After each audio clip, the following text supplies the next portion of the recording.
Histórias do Caminho, Francisco de Assis e as Cruzadas.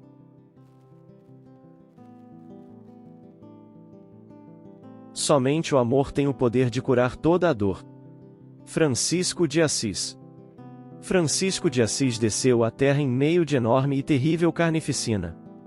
A Idade Média fazia do mundo um palco nefando de ódio e de vingança. Aqui nos referimos às cruzadas, principalmente, aquelas em que sucumbiram mais de 400.000 crianças, espíritos esses que, mesmo em corpos de inocentes, eram velhos devedores perante as leis divinas e que, levados pelas trevas, foram passados a fio de espada. Foram as cruzadas o embalo execrável das trevas, como o advento da Inquisição, e João Evangelista, como vigilante da espiritualidade maior, regressou como Francisco de Assis, com a missão sagrada de aliviar, por misericórdia, o fardo pesado que estava sendo imposto pelas cruzadas aos ombros dos homens. João Evangelista desce em Assis.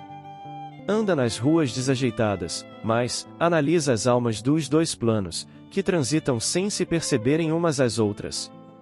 Ali deveria nascer, bastando-lhe escolher o lugar e a família. O velho discípulo do Cristo estava na terra para vestir novamente o fardo à carne e servir à humanidade. Assis lhe emprestaria um panorama agradável. Era uma província de Perúsia, na região da Úmbria, onde o comércio era sobremodo avolumado, atraindo a atenção dos grandes comerciantes do país. Não era de se assombrar, se os turistas encontravam ali objetos procedentes da Grécia, da Pérsia, Fenícia, do Egito, bem como amuletos de todas as procedências, decorações da Síria, tecidos da Ásia Menor e bebidas de variadas origens.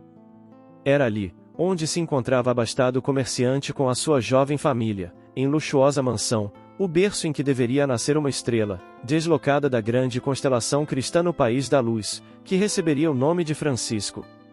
Pedro Bernardone, alto comerciante de Assis, não saberia que um astro, por misericórdia de Deus, viria habitar em seu lar, talvez lhe trazendo aparentes contrariedades, pois a sua missão diferia completamente da de um comerciante, cujo raciocínio era somente a barganha das coisas materiais, para que éstas se multiplicassem.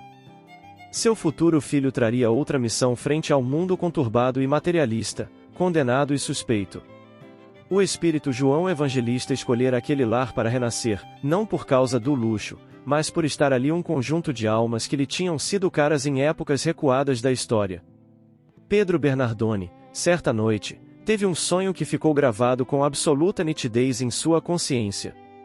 Em estado sonambúlico e com ajuda espiritual, regrediu no tempo e no espaço, e relembrou sua reencarnação em Éfeso, na época em que João Evangelista mudará de nome para Francisco. Pedro Bernardone era um dos leprosos curados por Pai Francisco, e, eternamente agradecido, tomou-o por um Deus ingressado na carne para a salvação dos homens.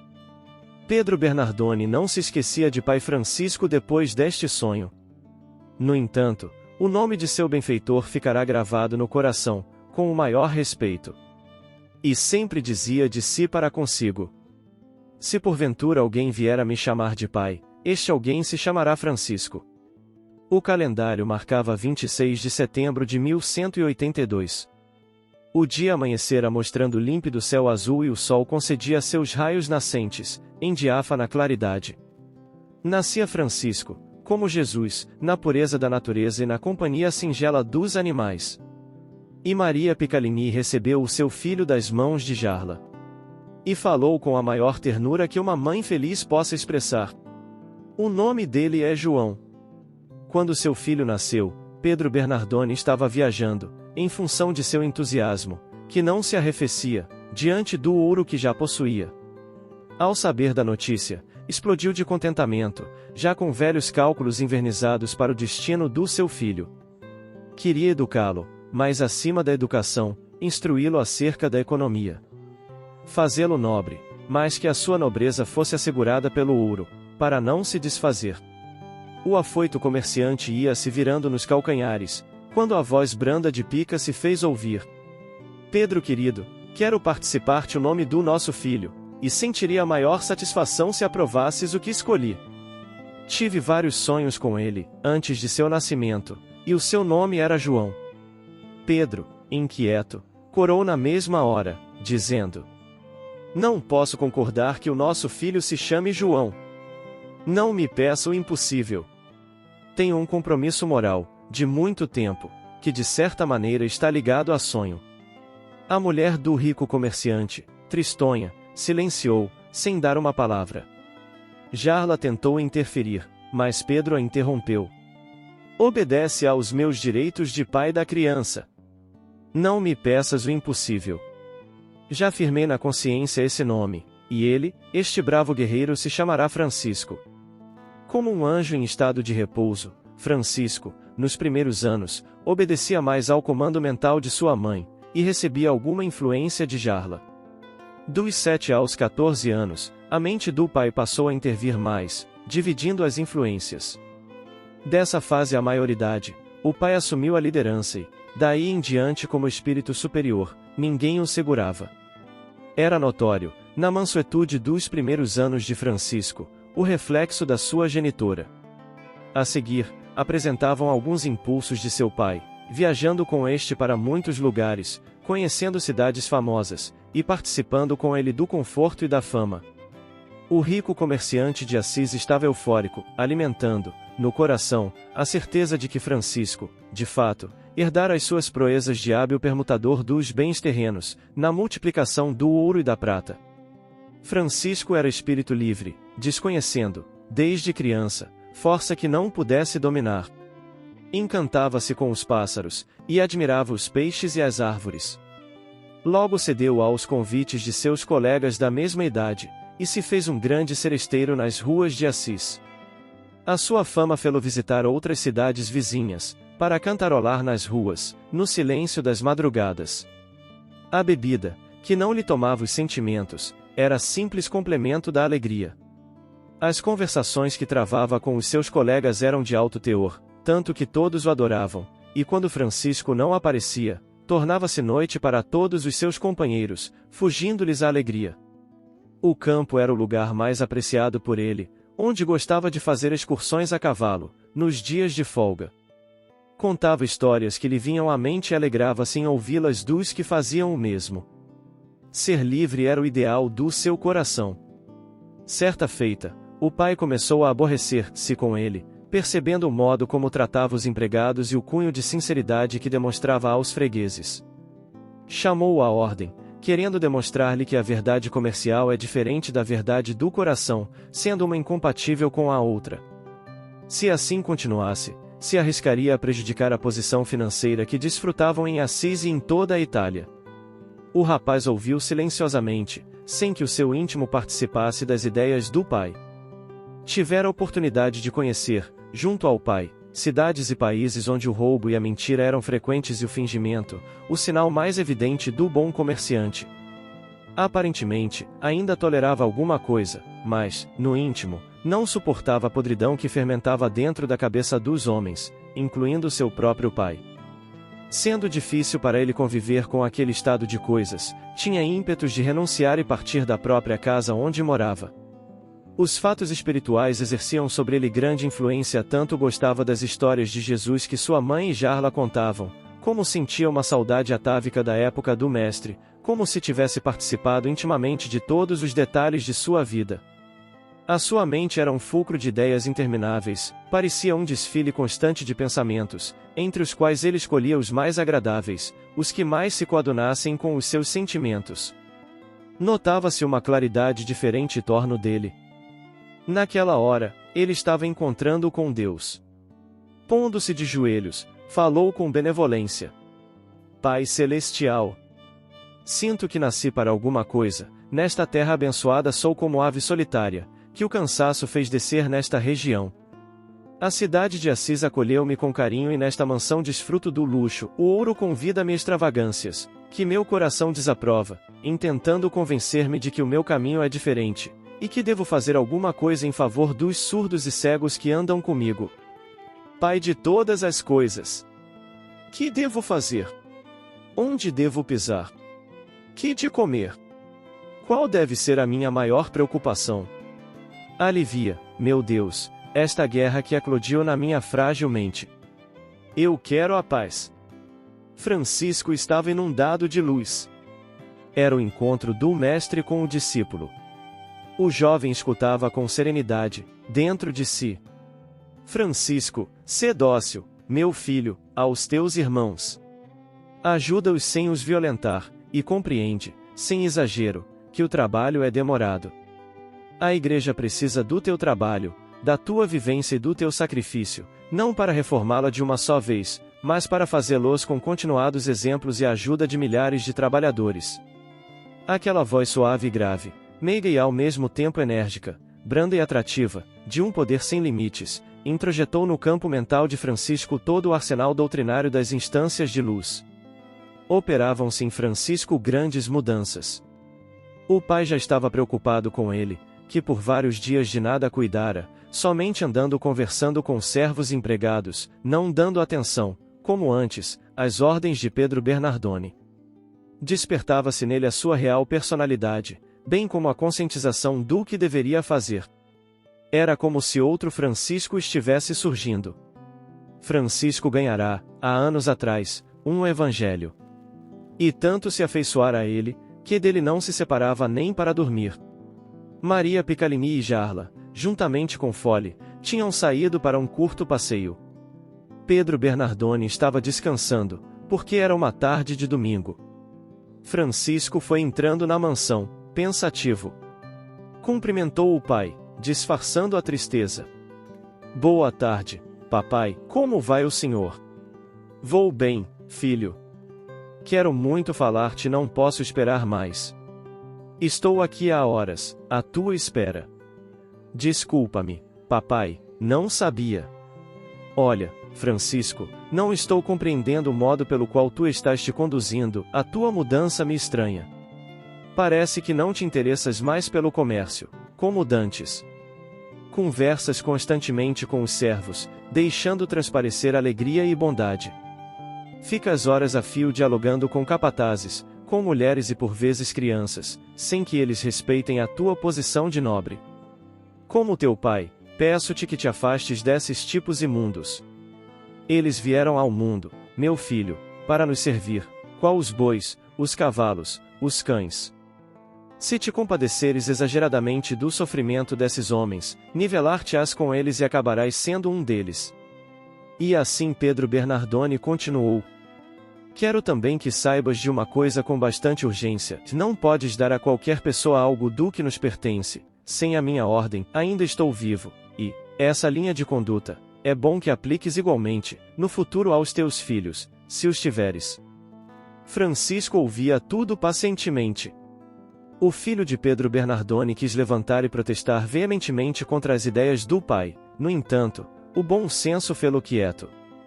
Pedro começou a alterar a palavra, dizendo: Meu filho, e bom que aprendas a obediência, sem que eu use a violência, que aprendas o trabalho, do modo que requerem as nossas condições, sem que eu te imponha este dever. Que mudes a tua conduta diante dos servos, sem que eu te ensine pela força. Pedro jogou-se em um confortável triclínio e esperou a fala do filho. Os seus nervos saltavam, como que eletrizados pela consciência. Seu coração se mostrava alterado dentro do peito.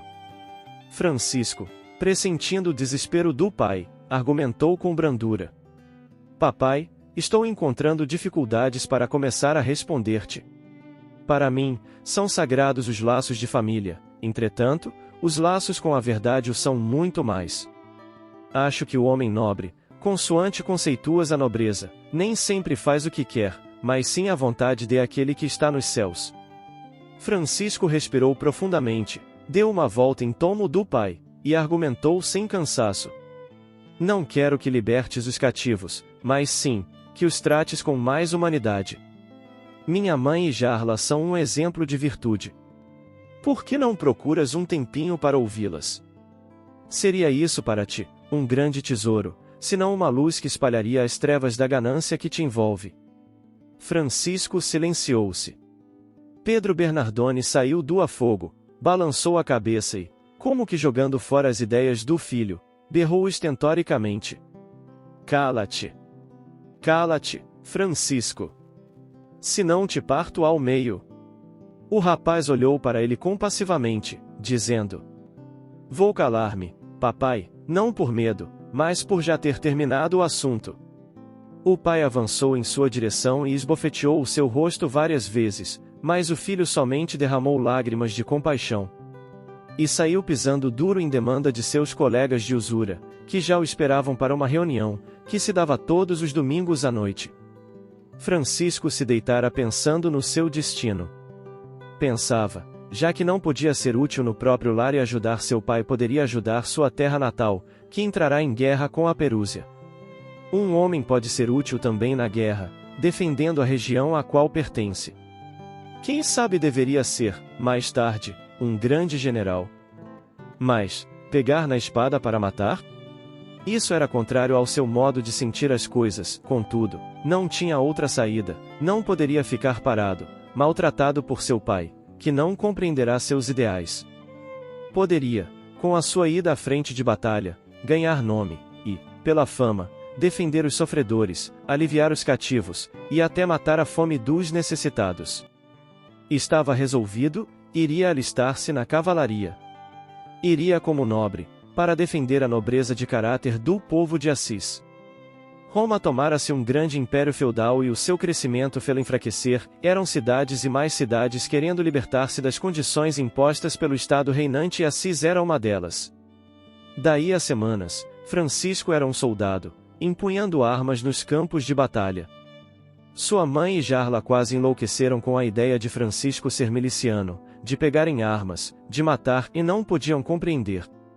Francisco, daí a tempos, recebeu um adestrado cavalo, e dele fez seu grande amigo. Nos arredores de Assis, as tropas se exercitavam todos os dias, divididas em duas alas em acirrados combates. Nessas manobras de cavalaria, das quais era um dos nobres cavaleiros, Francisco fizera grandes amizades. Uma das mais sólidas foi com o nobre Shaolin, moço esbelto e esperto de boa cultura e fantástica memória, que nunca precisava ler algo duas vezes. Em acirrada batalha, Francisco foi encurralado pelos inimigos, Shaolin avançou em sua defesa, e caiu igualmente no cerco, sendo ambos aprisionados.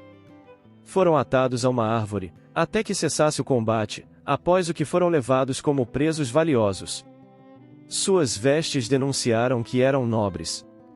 Na prisão coletiva, Francisco e Shaolin compreenderam que libertar Assis do jugo romano não era a tarefa mais importante. Francisco e Shaolin, conversando demoradamente na prisão, encontraram a ponta da meada dos seus deveres. Matar não seria a solução, tomar uma cidade, duas ou mais, não iria resolver os problemas. Destruir seria muito pior.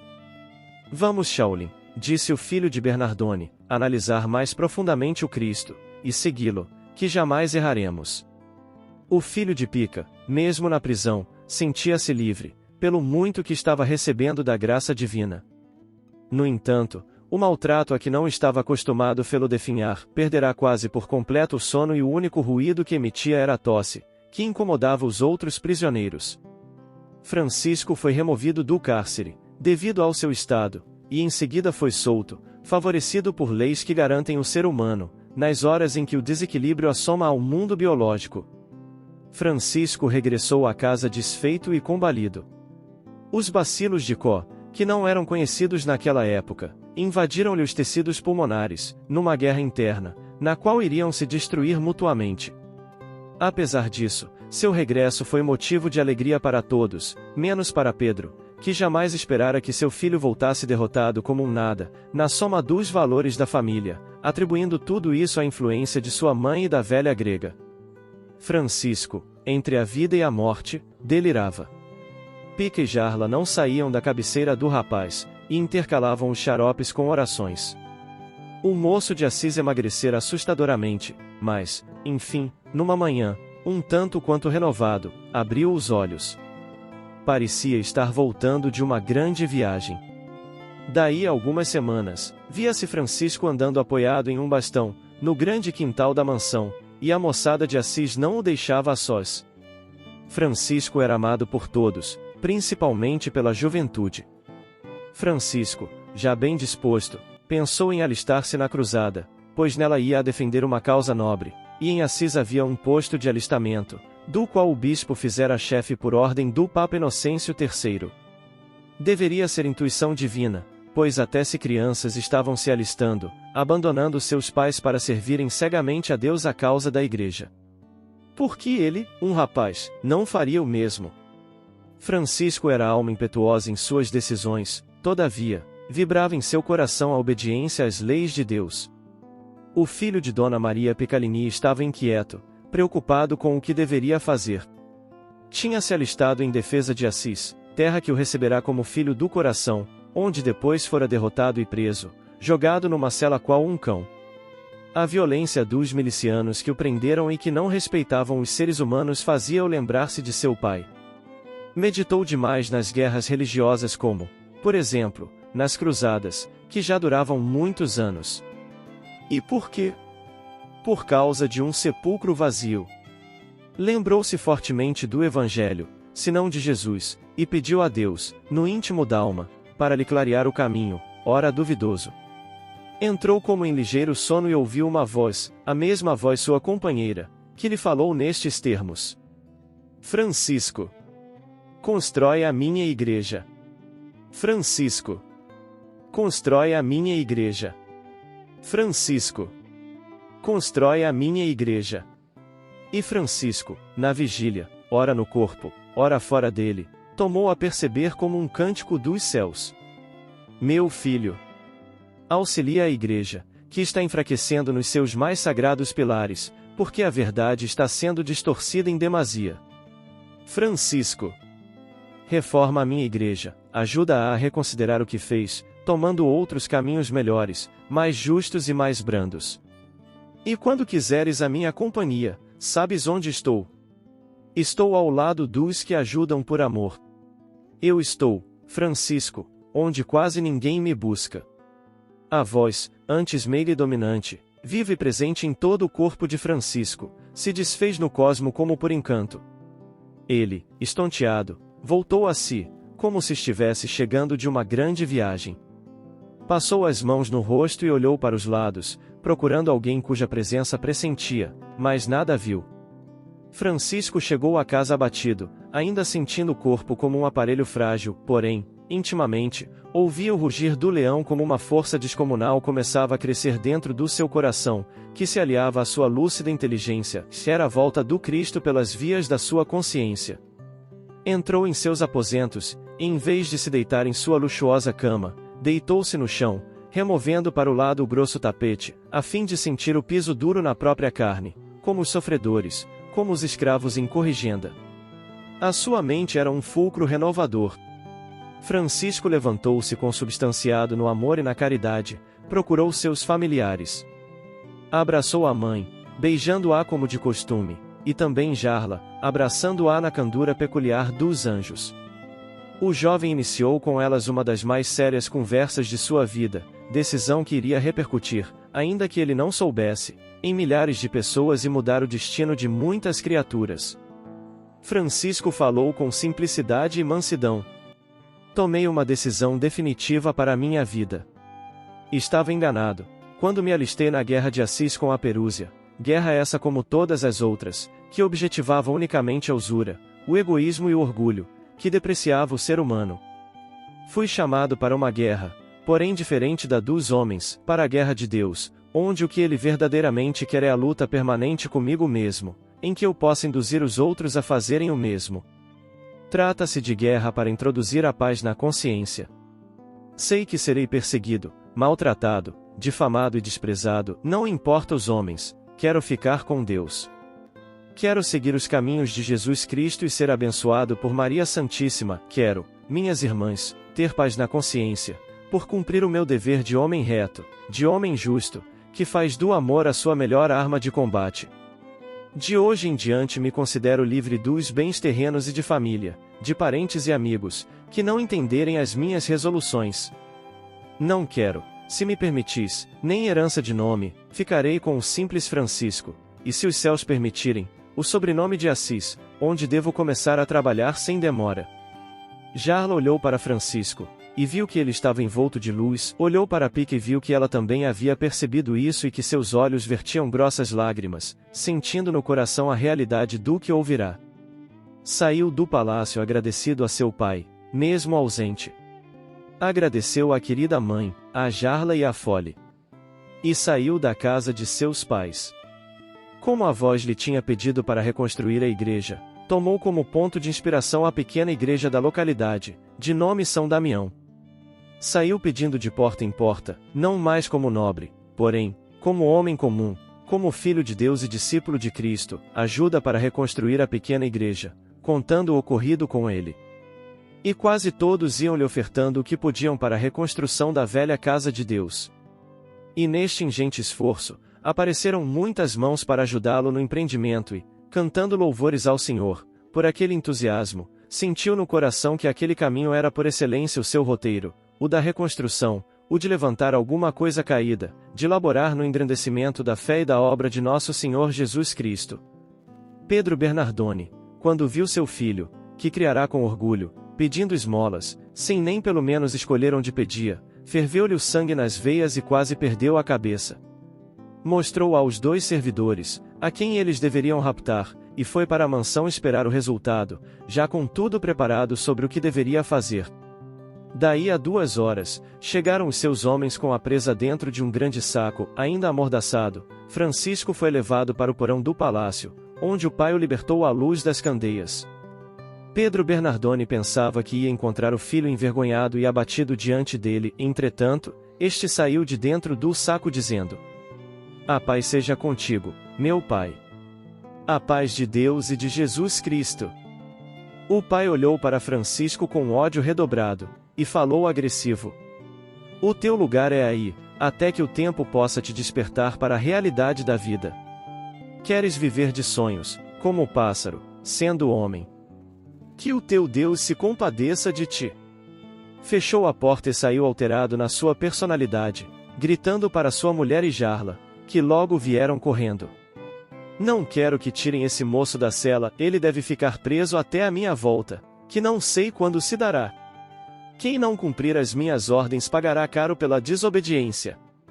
Ficará ali 3 dias, já se mostrando cansado, contudo, foi um ótimo remédio para os seus sentimentos, pois estava apurando a sua verdadeira força espiritual, limpando os canais da intuição, que o levava a grandes êxtases.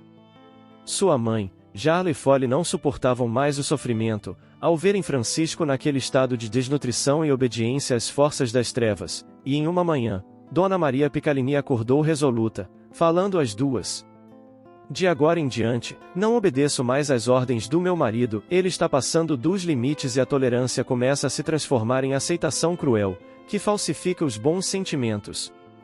Francisco reconheceu que a sua mãe falava diferente das outras vezes, sentia que realmente era aquela voz que ele esperava, para decidir a enfrentar todos os obstáculos que surgissem. Saiu com as mulheres, cambaleante, sem forças, mas feliz. Sem pensar no que poderia acontecer quando seu pai chegasse, entregou tudo a Deus e estava confiante em Jesus Cristo. Francisco partiu decidido para o trabalho, dando continuidade à reconstrução da pequena igreja de São Damião. A história nos conta que Francisco bateu à porta de um padre, cuja residência impressionava pela beleza e conforto, pois era o único herdeiro de família riquíssima, radicada em Spoleto. Vendo na casa do padre muitas pedras trabalhadas, pediu-as para a reconstrução da casa de Deus, mas o padre, com seu porte de fidalguia, mostrando uma batina bem cuidada, respondeu com rispidez: "Não posso dar essas pedras, meu rapaz, ainda mais, não sei se tens ordens para a restauração de igrejas aqui em Assis. Mas se insistes, eu posso vendê-las por um preço que não foge ao natural. Mas se insistes, eu posso vendê-las por um preço que não foge ao natural."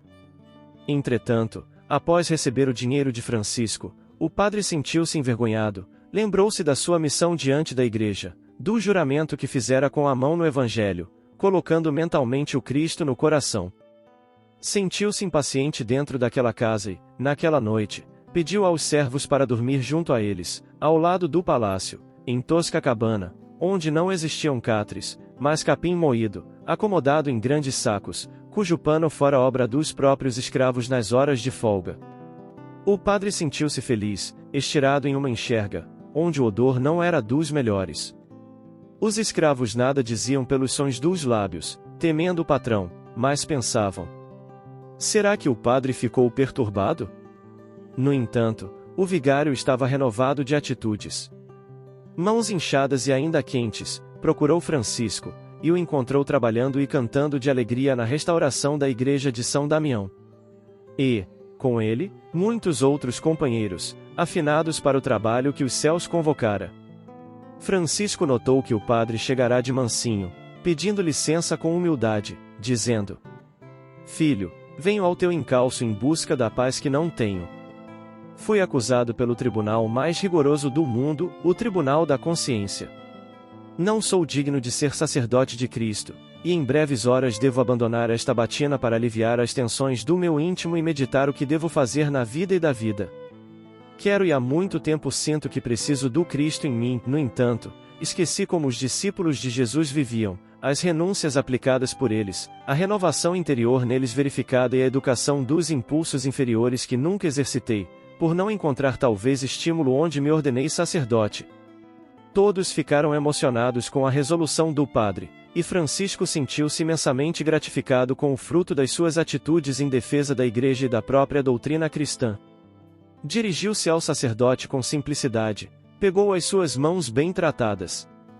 E ele, mesmo naquele porte nobre, abraçou as pedras para o serviço reparador. A casa do sacerdote, daquele dia em diante, era para os sem-teto, e lá se formou uma comunidade de amparo aos sofredores de toda a ordem. O seu sítio em Rivotorto foi transformado em acampamento para os primeiros discípulos de Francisco de Assis. Ali reuniram, dentro da maior simplicidade, companheiros dedicados e decididos a acompanharem Francisco em seu esquema de pobreza e renúncia, no início de uma transformação social, lembrando com amor e cuidado os primeiros tempos do cristianismo. Depois, com o tempo e as bênçãos de Deus, como ele mesmo dizia, multiplicaram-se os seus seguidores por todo o mundo. Foram mais de 200.000 discípulos de Francisco de Assis, que por onde passavam deixavam as sementes do Evangelho, aquelas que tinham o perfume dos primeiros dias do cristianismo de Jesus. Um que se destacou com grande expressão com todo o mundo, e que hoje é venerado por muitos povos, foi Antônio de Pádua, cuja estrela figura corno de primeira grandeza nos céus das ordens franciscanas. Francisco foi a Roma. Sentiu necessidade de ir ao encontro do Papa, para que este desse ordem, para que ele se movimentasse no seio da Igreja Católica Apostólica Romana, mesmo sem ser padre, pois pertencia à religião pelo coração. Compreendia a sua missão dentro da comunidade religiosa, que tinha em Pedro o Apóstolo, o primeiro Papa, e para isso, necessário se fazia que o clero fizesse algumas mudanças, pelo exemplo de alguém, na vivência de cada dia. Era Papa aquela época, Inocêncio III, italiano que governou 18 anos, 6 meses 9 dias, os destinos da Igreja Católica Apostólica Romana, do ano de 1198 a 1216. Francisco chegou à Cidade Eterna, fazendo anunciar a sua necessidade e falar com o Papa. Com muito custo, conseguiu que a sua pretensão chegasse até o mandatário da Igreja, pois os intermediários criavam barreira de difícil transposição entre o Vaticano e os visitantes. Somente havia fácil acesso quando estes fossem enviados por nobres, reis ou altos mandatários de outros países. E Francisco, um punhado de acompanhantes maltrapilhos, não tinha chance de conversar com corte do clero. As vestes de Francisco de Assis, como de seus companheiros, eram de sacos, daqueles que já haviam servido em outras atividades, presos na cintura por cordões trançados pelas suas próprias mãos. E assim, dentro dessa simplicidade, chegaram ao Vaticano, para falar com o Papa Inocêncio III. Francisco enviou, pelas linhas competentes, anúncios ao Papa Inocêncio III, de que tinha urgência em falar-lhe. O Papa meditou alguns instantes sobre o assunto, e disse com parcimônia: diga-lhes para voltarem outro dia. Tomou a pensar, e terminou sua curta frase: se for mesmo coisa interessante para o bem da Igreja, voltarão quantas vezes forem necessárias. Se estiverem realmente brincando com as coisas divinas, desistirão. O assistente papal voltou velozmente, a fim de ficar livre daqueles homens mal dentro do Vaticano, e transmitiu o recado de sua santidade. Retornará várias vezes para falar com o Papa, nunca o conseguindo. Eram sempre as desculpas, que o Santo Padre estava ocupado, que sua agenda estava completa, Sua Santidade estava cansado de tantos atendimentos. Até que, após várias tentativas, Francisco foi despachado de vez, assim ouvindo. O Papa não poderia recebê-lo. Francisco, não podendo falar com o Papa Inocêncio III, enviou-lhe alguns tópicos das regras, nas quais iria basear a vida de todos os franciscanos, e inspirava-se nas passagens do Evangelho, para maior segurança do que estava falando ao homem de Deus e seus cardeais. Rogamos a Deus e a nosso Senhor Jesus Cristo que nos abençoe pelas mãos de vossa santidade. Seríamos muito felizes se Deus nos permitisse o diálogo com vossa santidade. Respeitamos muito a nossa Igreja pelo que ela é e pelo que tem feito em favor da coletividade, todavia, existem no seio da nossa amada religião desvios que o coração em Cristo não pode suportar. O ouro acumulado gera guerras e as guerras pedem mais ouro. Das guerras e do ouro, gera-se um filho destruidor dos povos, que se chama egoísmo, deste, nascem a prepotência e a perseguição. E onde fica o Cristo, nesse ente de revolta? E quem tem coragem de pregar o Evangelho nessa atmosfera contradições? A carta chegou à table sagrada e foi levada à mesa de conferências, e lida na reunião por ordem do próprio Papa. O cardeal que a leu era João de São Paulo, homem de reconhecidas cristão que já tinha sentido o Cristo interno falar-lhe ao coração. Quando começou a leitura, os seus sentidos deram sinais de que concordava com aquele que escrevera, e a vontade de conhecê-lo subiu-lhe à mente e pensou: esse homem é destemido e deve estar envolvido por sentimentos altamente superiores, pelo modo como fala neste pergaminho. Os outros cardeais enfureceram-se com a petulância de Francisco. O próprio Papa ficou calado, somente ouvindo as conjecturas dos seus assistentes. Quase todos se colocaram contra a opinião do cardeal João e contra a ideia da entrevista de Inocêncio III com Francisco de Assis. A decisão final foi do próprio Papa, que também achou inconveniente, por ter outros trabalhos de maior interesse da Igreja. Um dos mais radicais redigiu uma resposta a Francisco informando a decisão de sua santidade, já que o cardeal João de São Paulo recusou-se a fazê-lo. Francisco de Assis, que mandara buscar a resposta, a leu pausadamente sem mudar de feição, sem dar demonstração de constrangimento. Reuniu seus discípulos e passou a carta do Papa para todos entenderem o que fazer, ir embora e trabalhar do modo que a inspiração dos céus achasse conveniente. E partiram na manhã seguinte. Francisco era um evangelho aberto, onde todos poderiam ler nas letras luminosas dos seus exemplos. Não estamos aqui fechando os olhos para combater uma religião que serviu de veículo para grandes santos, como para vários sábios, somente escrevendo por ordem maior, aquilo que passou dos limites da sua área de ação. Francisco de Assis já compreendia e respeitava os direitos humanos e espirituais das criaturas, e encontrava no amor universal a verdadeira religião. Concentrou as suas atividades no ideal do desprendimento. Quando seu pai fora à sua procura, para interromper os seus gestos no reparo das igrejas, deixará transparecer que Francisco estava tirando suas mercadorias e vendendo-as para tal mister, e este, diante das autoridades eclesiásticas, entregará a Pedro Bernardone tudo o que tinha em mãos, até a própria roupa do corpo, ficará despido de tudo o que possuía fisicamente, porém, com a consciência vestida de luz. Na noite em que fora lida a carta de Francisco no Vaticano, em reunião com os cardeais, o ambiente ficará pesado diante das discussões. No entanto, o Papa, que fora mais comedido, pôde conciliar o sono e dormir com certa tranquilidade. Inocêncio III, depois de instantes de sono, ouviu, mais ou menos consciente, alguém do mundo espiritual que o convidava para um passeio e ele saiu do corpo físico com certa facilidade. No ambiente de oração, notou que estava sendo guiado por alguém, e que uma nuvem esbranquiçada se foi formando ao seu lado.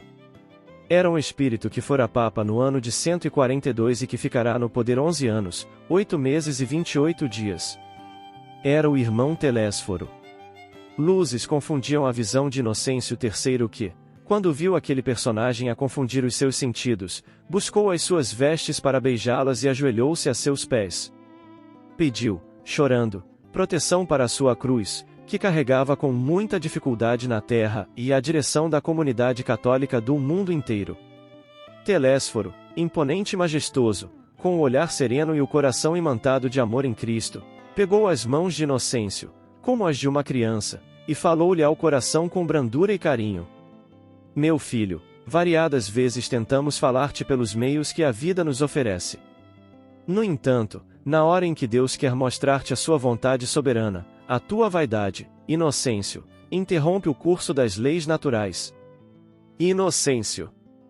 Por invigilância queimaste há pouco uma carta, sabendo que essa missiva vinha de fundamentos elevados. Tu te recusaste a receber o servo de Jesus, um dos mais chegados a ele, que tem a sagrada missão de te ajudar na renovação dos princípios que abraçaste, por medo de perder o poder transitório e por pensar que um Papa faz parte da corte celestial. Recomendo-te receber Francisco, e colher dele os frutos do Evangelho para restaurar a nossa Igreja, que já começa a ruir. Inocêncio III acordou assustado, chorando e gritando. Em seu socorro vieram vários padres, e ele, pálido, tomou um líquido para acalmar-se. Mandou chamar imediatamente o cardeal João de São Paulo, que dormia em apartamento ao lado. O cardeal veio às pressas e ouviu Sua Santidade narrar o sonho que tivera, dizendo: João, ajuda-me no que quero dizer. Tinhas razão, pelo que a razão me parece. Tive um sonho, não sei se foi sonho, pela clareza do que vi e ouvi. João, traze esse homem de Deus, busca-o onde ele estiver. Usa de todos os meios para alcançá-lo onde quer que seja, pois temos de conversar com ele. O Papa tinha confundido o personagem do sonho, coisa muito comum, mesmo em desdobramento consciente. Ele viu e conversou com o Papa Telésforo e não com Jesus, como pensava. O cardeal tomou todas as providências. Ao nascer do sol, mandou muitos padres em busca de Francisco e seus companheiros. Efetivado o encontro, reuniram-se à sombra de uma árvore amiga e um deles transmitiu a mensagem do cardeal. Senhor Francisco, viemos da parte do cardeal João de São Paulo, que em nome de Sua Santidade, o Papa Inocêncio III, te pede para voltar. Então, puseram-se a caminho, em direção a Roma. Francisco, passando pelo sepulcro do primeiro discípulo de Jesus, lançou um olhar e um pedido, secretamente, sem que ninguém o ouvisse, pelos fios do pensamento. Pedro, rogai ao Mestre por misericórdia, para que este homem que dirige os destinos da Igreja, compreenda a vontade divina, e lute verdadeiramente pela paz. Que lute pelos tesouros da religião, porém aqueles guardados no Evangelho, e que tal herança possa atingir a humanidade inteira. E avançou de cabeça erguida, ao encontro do Papa Inocêncio III. Francisco de Assis não estava em busca das bênçãos do Papa, estava à procura do restabelecimento da Igreja de Deus, por vontade de Jesus Cristo. Sua Santidade estava descansando numa cadeira que fora toda trabalhada por mãos hábeis, que não esqueceram os mínimos detalhes, na simbologia de fatos extraordinários, dos grandes acontecimentos. Anéis faiscavam em seus dedos. A túnica, sobreposta a outras de tecidos ricamente confeccionados, se ajustava em seu corpo de príncipe da Igreja. Francisco de Assis, pés descalços, como ele era e como andava em qualquer lugar, foi em direção ao Papa, que lhe estendeu a mão, e beijou-a com ternura peculiar ao seu ser, desejando ao patriarca da Igreja saúde e paz. Todos fizeram o mesmo. Francisco, humildemente acomodado ao lado do Papa, passou levemente as mãos em sua própria cabeça, esperando inspiração de Deus, e disse sorrindo para o homem que tinha nos ombros o peso da cruz: Santo Padre, não pretendo enganar-vos sobre o meu destino. Prefiro ser recusado pelo vosso sensível coração, a mentir para a vossa santidade. Nós, primeiramente, partimos para o desprendimento das coisas materiais, sufocando em nossas almas o egoísmo. Não que os bens terrenos em si ofendam, mas porque os homens ainda não aprenderam a usá-los, mesmo aqueles que dirigem os povos.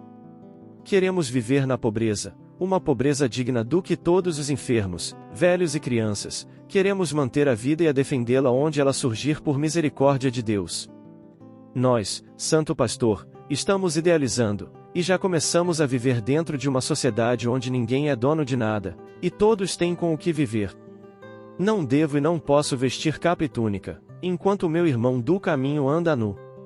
Não podemos possuir grandes extensões de terras, enquanto muitas famílias não tiverem onde trabalhar e viver. A decisão da nossa comunidade espiritual é viver puramente as normas traçadas pelo Divino Mestre de todos nós. O Papa Inocêncio III ouviu tudo, analisando, com a mente presa nas palavras que Francisco de Assis, e a imagem de Telésforo no espelho da sua consciência lhe falando as mesmas palavras que lhe tinha falado em desdobramento espiritual e que, naquele momento, lhe eram repetidas. E falou resoluto, chamando Francisco de irmão. Irmão Francisco. Tudo isso que ouvimos dos seus guardados mentais é muito bonito, alinham-se perfeitamente com os conceitos de Jesus Cristo, não resta dúvida. Porém, são regras impraticáveis para a falange de obreiros que sustentam o mundo católico consubstanciado em Roma. Prepara, meu filho, as regras que queres. Envia para nós, que darei veredito e ficarás livre, mas sempre com a nossa vigilância e a nossa proteção. Que Deus te abençoe. Francisco ouviu tudo em silêncio. Nada disse no curso do que ouviu. Levantou-se satisfeito, tomou a mão de sua santidade e beijou-a novamente, como as de todos os prelados.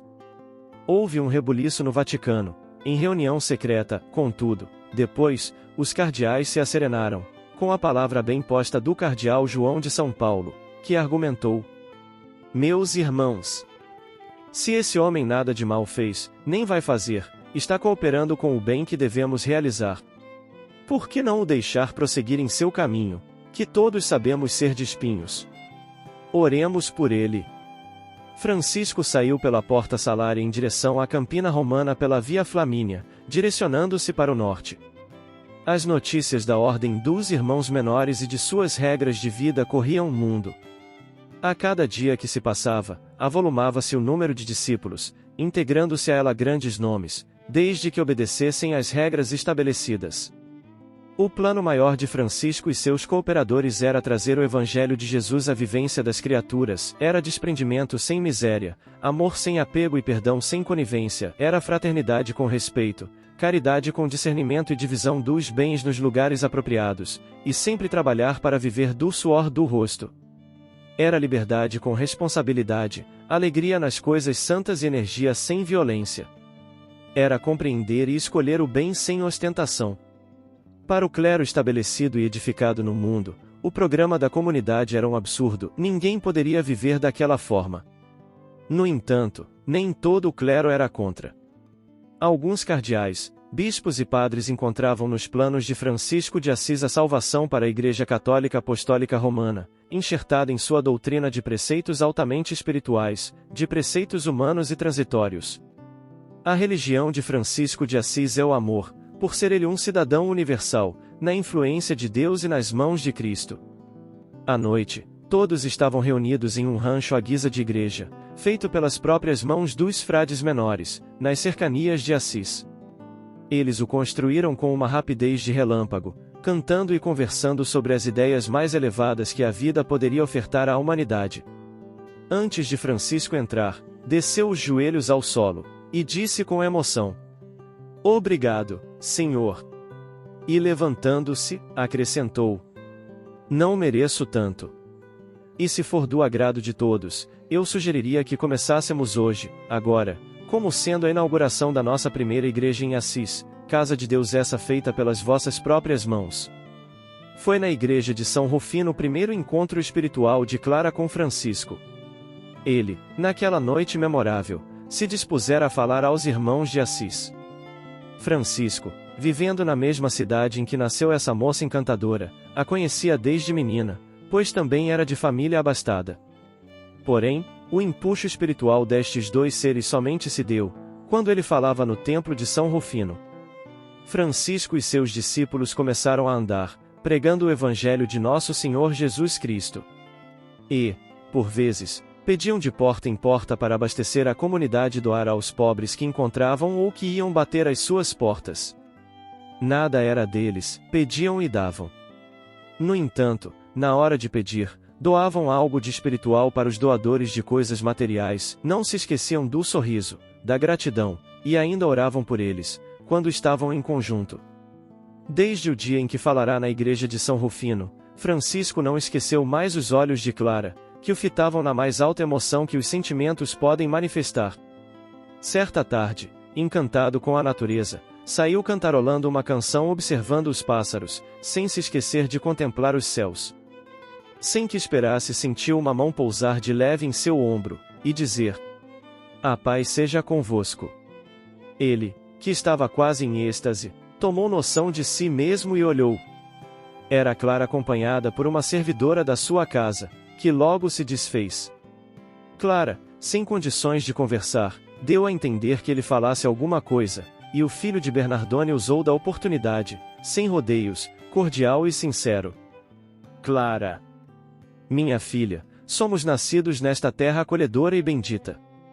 Talvez tenhamos nos encontrado muitas vezes, sem que o coração manifestasse os nossos ideais. Mas, agora, crescemos, e nossas almas falam da realidade que a vida espera de nós. Vimo-nos na igreja de São Rufino e certamente notaste o meu ideal ante o chamado de Nosso Senhor. Não fosse peso demasiado para os teus ombros, chamar-te-ia com todas as forças de minha alma. Vamos. Clara. Sinto que a sua vida se entrelaça na minha em altos sentidos, que o próprio coração tenta esconder, para que não saia das necessidades humanas. Clara. O ideal do homem e da mulher no mundo é formar um lar, e esse lar é, por assim dizer, uma semente de Deus, que garante a continuidade das criaturas humanas. Isso é maravilhoso, é mesmo divino. Entretanto, minha filha, existem aquelas pessoas que vieram ao mundo para servir, como no nosso caso, e sua família se chama humanidade. A nossa família, Clara, são todos os animais, aves e peixes, tudo o que Deus fez e que vive no universo. És bela, mas a formosura da tua alma suplanta a do corpo. Vives em palácio e tens criadas ao teu dispor, mas, digo-te que tudo isso é passageiro, somente eternas são as coisas do bem, a função caritativa e as leis que o Evangelho nos revela. Volta para a tua casa, pensa no que ouviste e obedece somente à tua consciência, pois a tua felicidade depende da tua decisão. Andaram horas e horas juntos. Francisco falando, e Clara ouvindo. Em dado momento, assentaram-se em uma árvore que o tempo jogará ao chão, e serviram-se dela, como um banco confortável, ofertado pela natureza. Clara levantou a cabeça que mantivera baixa, para ouvir com precisão os mais sutis preceitos recitados por Francisco, e falou como que tomada de amor. Francisco. Nunca pensei que existisse tamanha felicidade quanto a que senti dentro da igreja de São Rufino, quando te vi, envolvido na candura que te é própria. Senti coisas estranhas referentes à tua pessoa, desde o impulso mais grosseiro a que o corpo se faz unir, até o amor mais puro que coração em Cristo pede que seja sentido. Fiquei, e estou, dentro de um emaranha de forças, cujo objetivo por ora desconheço, porém, sinto o coração firme e decidi para ouvir e viver o que Deus determinar, ou que já tenha determinado. Renunciarei a tudo, para que tudo possa me servir de escola, a ensinar-me as primeiras letras da vida, em Deus e em Cristo.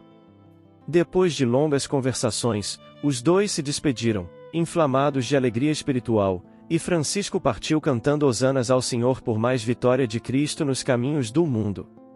Em Rivotorto havia um hospital de leprosos por demais impressionante, se considerarmos o que seria uma casa de saúde há 8 séculos atrás. Os ancenianos daquela época eram relegados ao abandono e a medicina não tinha condições, como agora, para tratá-los adequadamente. Francisco de Assis tinha um carinho profundo por aqueles doentes, e sempre pedia aos seus companheiros para visitá-los e trazer notícias daqueles restos de homens, levando-lhes a sua presença. No entanto, alguns manifestavam impaciência e mesmo revolta, por estarem separados da sociedade, das mulheres e filhos. E, também, porque Francisco ficava de longe, por receio do contágio. Mas, certa vez, Francisco, tomado de amor por um leproso, que foi levado ao seu encontro, beijou-lhe o rosto como se fosse o da sua própria mãe. Retirou a roupa do enfermo, jogando-a de lado, e em seguida beijou as suas chagas pustulentas. O doente, naquele clima de fraternidade, começou a chorar, e Francisco não fez outra coisa. Sentiu que alguém tomou-lhe as mãos, dizendo: "Francisco, cuida destas minhas ovelhas." E Francisco respondeu mentalmente: "Sim, Senhor, sim. Eu cuidarei." E Francisco foi passando as suas mãos no corpo do leproso e todas as feridas foram se fechando, como por encanto, à medida que as mãos lavavam o enfermo. Os discípulos, ao contemplarem esse fenômeno, caíram de joelhos no chão batido do rancho de luz, e cantaram um hino de louvor ao Todo-Poderoso, pela presença do Cristo no seio da comunidade. Conta-se que certa feita, Francisco seguia de Riete para Áquila, com alguns dos seus discípulos. Nesta emoção maravilhosa que as coisas espirituais lhes ofertavam, surgiu à margem da estrada uma grande árvore, que os convidava, no silêncio do campo, a um descanso reparador. Francisco, meditativo, viu pequenos seres, pertencentes à imponderabilidade da natureza, saírem e entrarem no corpo ciclópico do grande arbusto, e neste, parecia que se abria algo como janelas invisíveis, por onde transitavam aqueles diminutos seres, de forma humana. Logo elas começaram a manifestar grande interesse por Francisco de Assis, subiam em seu corpo, como enxame de abelhas, deslizavam por seus cabelos, como artistas mostrando suas habilidades em um circo. Francisco de Assis, ao contemplar aquele espetáculo invisível, a emoção o fez chorar. Francisco recebeu carta de Inocêncio III, que se encontrava bastante enfermo e que lhe solicitava a presença, cujos termos tentaremos reproduzir, procurando nos aproximar, dentro das nossas possibilidades. Francisco, em Roma, manda avisar ao Papa, que viera vê-lo em nome do Cristo de Deus. Este, ao receber a notícia, com grande alegria, mandou buscá-lo imediatamente. Francisco adentrou o Vaticano com simples sandália que lhe ofertaram em caminho. Francisco, ajoelhou-se, beijou-lhe as mãos encarquilhadas e falou com mansidão: Louvado seja nosso Senhor Jesus Cristo! Inocêncio III, já quase sem forças para falar, chorou, envolvido pela emoção. Passados os primeiros momentos, já refeito, falou a Francisco: Meu filho, que Deus te abençoe. Tua presença junto a mim proporciona-me um imenso bem-estar. Queria pedir-te perdão e humilhar-me na tua presença. Como dirigente máximo da Igreja, estou falido e tenho consciência de que não deveria ter feito o que fiz. Incentivar uma cruzada de crianças inocentes, enviando-as para a morte. Sou, verdadeiramente, um genocida. Gostaria que a saúde me visitasse pelas mais mãos abençoadas, mas, se este não for o desejo de Nosso Senhor, aceitarei a doença e a morte com alegria. Chamei-te para te fazer um pedido, e morrerei triste, caso não seja atendido. Quero que tu, Frei Francisco, acompanhe esta quinta cruzada, que está sendo formada. Se eu tivesse forças, iria lutar para impedi-la. Sei que terás forças para desfazer as atitudes perversas de que estão imbuídas as pessoas que a dirigem. Nisto, Francisco sentiu leve estalo em sua cabeça, acompanhado da meiga e suave voz, já sua conhecida, nesta expressão que encanta e comove: Francisco, tem piedade dele que sofre e chora. Lembra-te das bem-aventuranças. Lembra-te do meu amor para com todas as criaturas. Estende as tuas mãos e alivia este homem que padece. Francisco, na condição de transmissor de alta potência energética, orou nestes termos: Senhor, fazei de mim instrumento da vossa paz. Onde haja ódio, consenti que eu semeie amor. Perdão, onde haja injúria. Fé, onde haja dúvida. Verdade, onde haja mentira. Esperança, onde haja desespero. Luz, onde haja trevas. União, onde haja discórdia. Alegria, onde haja tristeza. Divino Mestre, permiti que eu não procure tanto ser consolado quanto consolar, ser compreendido quanto compreender, ser amado quanto amar. Porque é dando que recebemos. É perdoando que somos perdoados. E é morrendo que compreendemos a vida eterna. Francisco, banhado em lágrimas, olhou ao lado e viu nitidamente o Papa Telésforo, ajoelhado, acompanhando a sua prece e também chorando de alegria, por sentir o Cristo em grande profusão de luzes, aproximar-se daquela casa. Francisco olhou para o Papa que ressonava, e disse, tomado de energia: Levanta-te e anda, em nome de aquele que é o caminho, a verdade e a vida.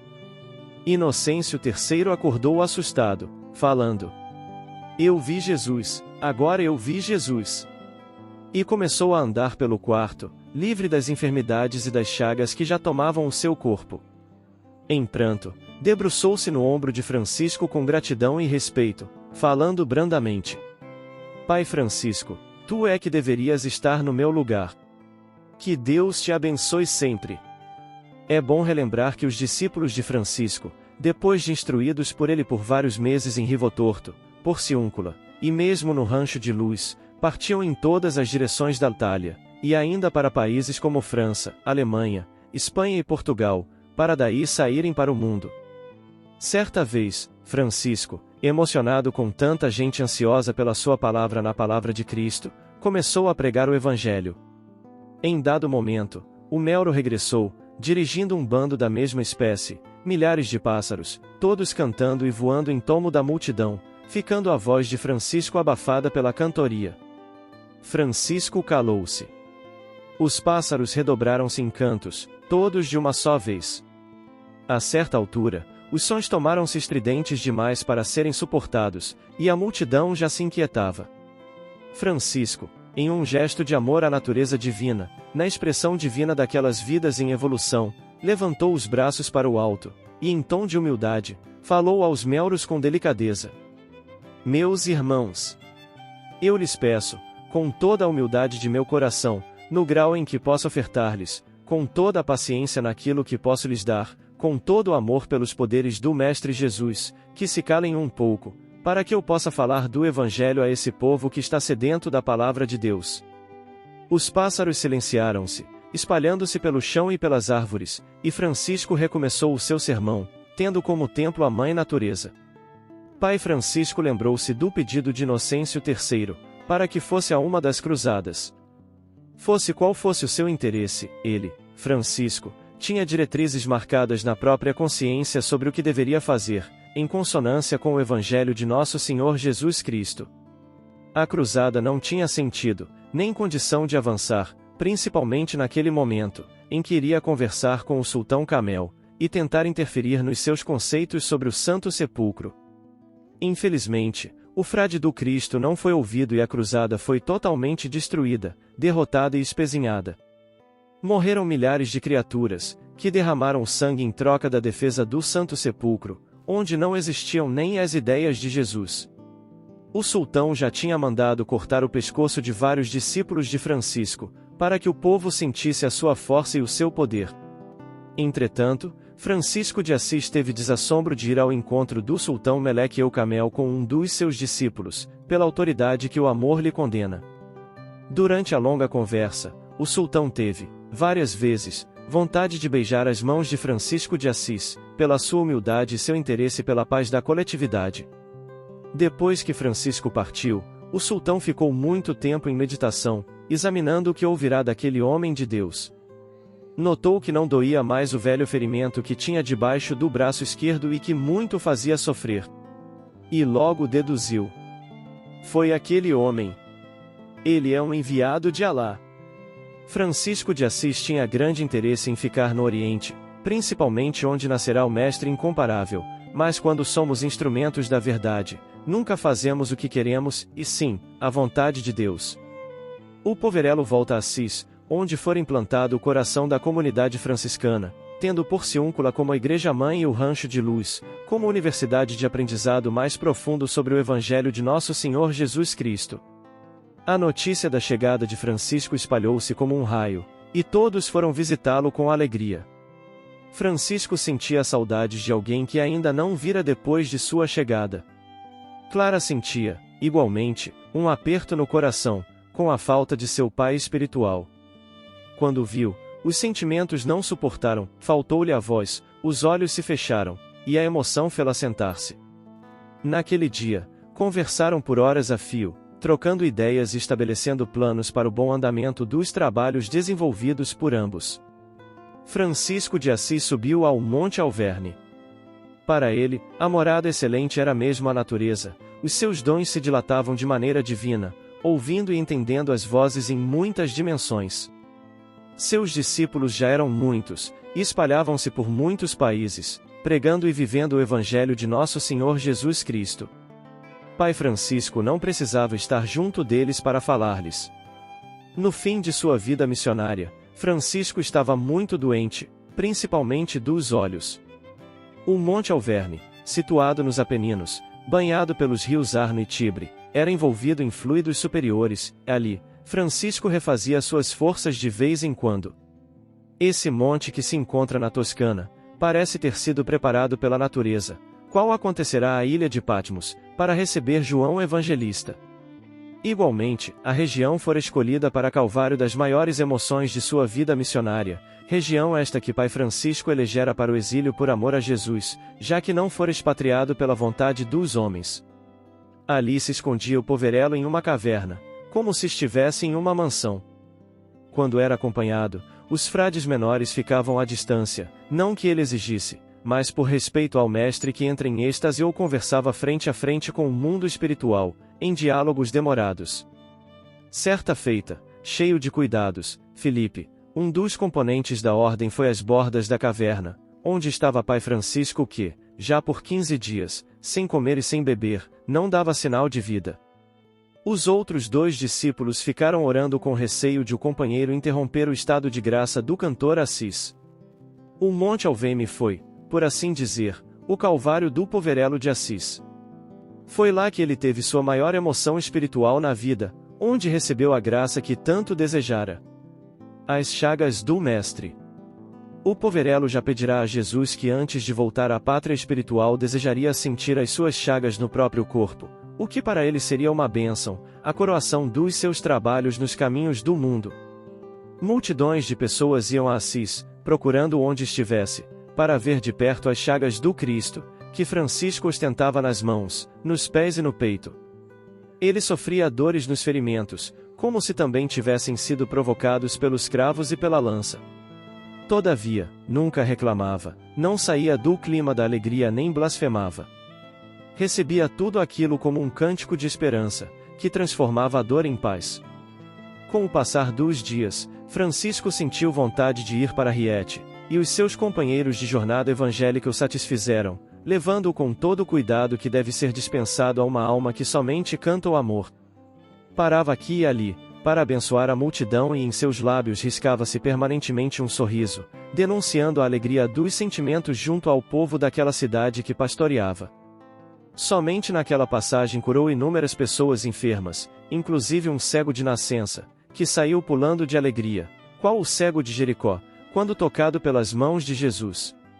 De Riete, Francisco seguiu para Cortona, onde sua saúde piorou. Já não podia andar mais e as pernas não obedeciam à sua vigorosa vontade.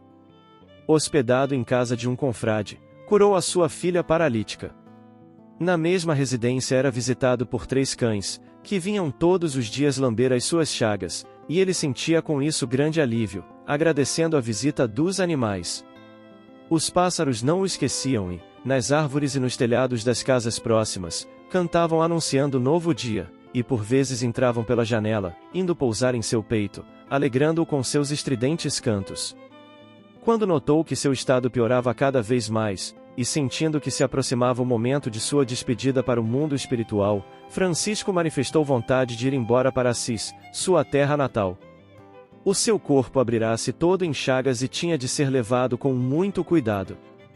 Para tanto, fizeram uma maca de madeira, forrada de capim, de modo que ele pudesse viajar com mais conforto. A caminhada foi longa. A sua chegada em Assis comoveu a todos, que acorreram para recebê-lo, como o santo da terra que era. O calendário marcava a data de 3 de outubro de 1226. Rumaram para o Hospital dos Ancenianos e quando Frei Maceu anunciou a chegada de Pai Francisco, foi uma grande alegria. Naquele quadro de amor, 2 dos leprosos foram curados pelo toque do santo. Partiram dali para o rancho de luz, coberta improvisada como uma igreja no seio da natureza, dentro da simplicidade e da pobreza que Francisco desejara. Lembrou-se de Clara, visualizou sua figura. Mandou chamá-la, porém ela não pôde comparecer. O sol começava a apagar-se no poente, quando a alma Francisco de Assis começou a apagar-se no poente da vida física, para esplender fulgurante na eternidade. Os frades, todos de joelhos, cantavam e choravam baixinho, e Francisco ascendeu às alturas. Frei Rogério viu com toda a nitidez Pai Francisco subindo aos céus refulgindo-se em luzes, ao encontro do Cristo. Esclarecimentos. Observação: Jarla era uma velha grega, serva da casa de Pedro Bernardoni, página 93. Observação: Fole era o nome da mocinha escrava, que posteriormente tornou-se serva da casa de Pedro Bernardoni e passou a morar lá, página 163 e 166. Observação: 3 conflitos entre feudos e comunas. A Itália, como toda a Europa daquela época, vivia uma fase bastante conflitiva de sua história, marcada pela passagem do sistema feudal, baseado na estabilidade, na servidão e nas relações desiguais entre vassalos e suzeranos, para o sistema burguês, com o surgimento das comunas livres, pequenas cidades, com seu comércio, artesanato e pequenas indústrias. Com o novo sistema, mudarão-se as relações. O poder dos senhores feudais passou a ser questionado e enfrentado pelos novos senhores, originários das comunas, a maioria deles constituída pelos comerciantes mais abastados, a exemplo de Pedro Bernardoni. Eram frequentes nesta época guerras e batalhas entre os senhores feudais e as emergentes comunas. São conhecidas as lutas entre a maiores, isto é, a nobreza e os menores, vale dizer, a classe emergente. Além destas lutas, havia choques entre o imperador, como a força civil do Sacro Império, e o Papa, como chefe espiritual, misturando nesta luta os interesses, de maneira que havia uma constante guerra, ora fria ora real. E a cidade de Assis, por sua posição geográfica no entroncamento Alemanha-Roma, e por sua importância comercial, trocava constantemente de dono, a ora no alto de sua fortaleza, a Rocca Maggiore, tremulava a bandeira do Papa, ora do imperador. Como todo jovem ambicioso de sua época, Francisco desejava conquistar, além da fortuna, também a fama e o título de nobreza. Para tal, fazia-se necessário tornar-se herói em uma dessas frequentes batalhas.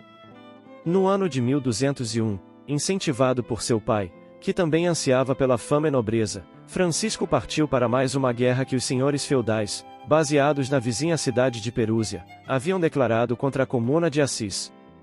O Santo de Assis. No suave mistério dos espaços. Santa Maria dos Anjos ainda existe. Com a mesma luz divina dos seus traços. Glorificando as dores da alma triste. Repartindo a virtude, a graça e os dons. Que a palavra divina do Cordeiro prometeu aos pacíficos e aos bons. Do mundo inteiro.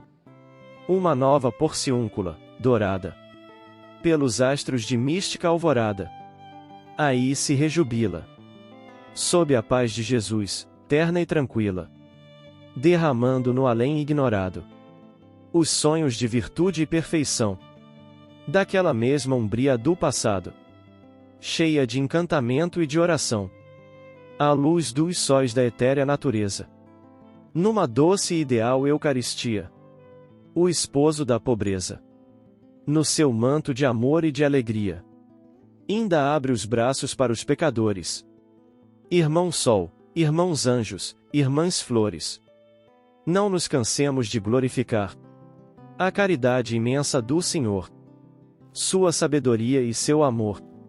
Procurando salvar os irmãos homens mergulhados entre as noites sombrias dos pecados. E a voz suave e dúlcida do santo. A terra escura e triste se povoa de anjos de amor, que enxugam todo o pranto. E que levam consigo todo o consolo amigo. Da esperança no céu, singela e boa. Das paragens etéreas. Da sua ideal igreja. São Francisco de Assis abraça e beija o homem que sofre todas as misérias, amparando-lhe a alma combalida nos desertos de lágrimas da vida, e o conduz ao regaço divino de Jesus. Santo de Assis, divino poverelo, nas amarguras do meu pesadelo, de vaidade do mundo, que devasta todo o bem, vi tua luz singela e casta, beijando as minhas lepras asquerosas, uma chuva de lírios e de rosas, lavou-me o coração de pecador. E guardei para sempre o teu amor. Santo de Assis, irmão da caridade, que me curaste as lepras e a cegueira. Depois da morte, à luz da imensidade, quero ainda abençoar-te a vida inteira. Augusto de Lima. Comentários finais. Vem Archote de luz, vem Jesus, viva Jesus! Nascer, morrer, renascer ainda e progredir sempre, tal é a lei. Base e bibliografia. Francisco de Assis, pelo Espírito Miramês, médium João Nunes Maia. Parnaso de Além Túmulo, autores diversos, pelo Espírito Augusto de Lima, médium Francisco Cândido Xavier, capítulo 14, O Santo de Assis.